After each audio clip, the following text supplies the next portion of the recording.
e ho avuto la fortuna nel mio percorso professionale e formativo di incontrare dei maestri, primo tra tutti Leo Benvenuti, e mi ricordo che Leo già ci aveva messo allerta su quello che poteva diventare la nostra professione. Lui diceva sempre: il lavoro dello sceneggiatore è sali e tabacchi, più sali e più tabacchi,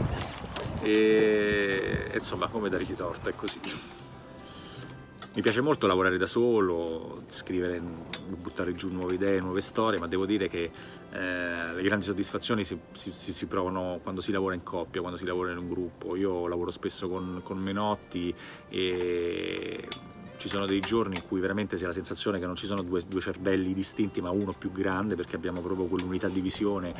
quell'unità degli obiettivi, e quindi quando poi a fine giornata si tirano le fila di quello che si è fatto, vedendo che ci sono dei punti che ritornano, delle storie che si chiudono, altre che se ne aprono, insomma quando si sta in armonia, è molto bello, è una sensazione molto gratificante. Al contrario, invece, quando manca quell'unità di visione all'interno di un gruppo di lavoro, quella cosa mi crea disagio, mi fa anche stare male, no? Quando comunque lo sceneggiatore ha un'idea, il regista ce n'ha un'altra e la produzione un'altra ancora. E quello forse è l'errore più grande che si può commettere in una produzione, è proprio quello di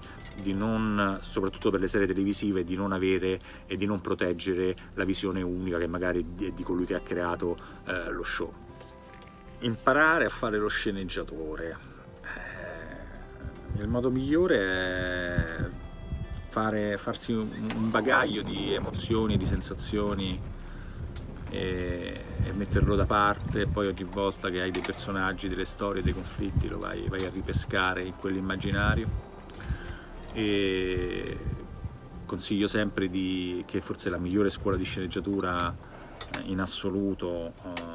è il pronto soccorso, certo non in questo periodo, ma spendere del tempo fuori a un pronto soccorso è quasi come trovarsi in un supermercato delle emozioni umane, dove puoi vedere la gioia, la disperazione, la speranza, la noia, il dolore, ed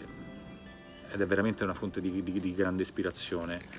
insieme al DSM, che è il manuale con tutti i disordini mentali, dove veramente si possono trovare quella che è quasi una cassetta degli attrezzi per costruire delle psicologie dei personaggi, delle contraddizioni, delle idiosincrasie, delle fragilità, delle paure, degli alibi. E poi si scrive e poi bisogna sperare che qualcuno legga, e nessuno vuole leggere, è faticoso leggere, è un mestiere leggere, e nessuno apre la porta a sconosciuti, a giovani autori sconosciuti per farsi raccontare storie. Quindi che dire, bussate a quella porta e se non ve la aprono dategli un calcio, poi apritevela da soli. La cosa meno ovvia, le idee migliori mi vengono sotto la doccia, quindi il consiglio che posso dare a tutti i giovani sceneggiatori è quello di lavarsi di più e di sperare che il calore delle acque porti loro ottime e innovative idee per il futuro.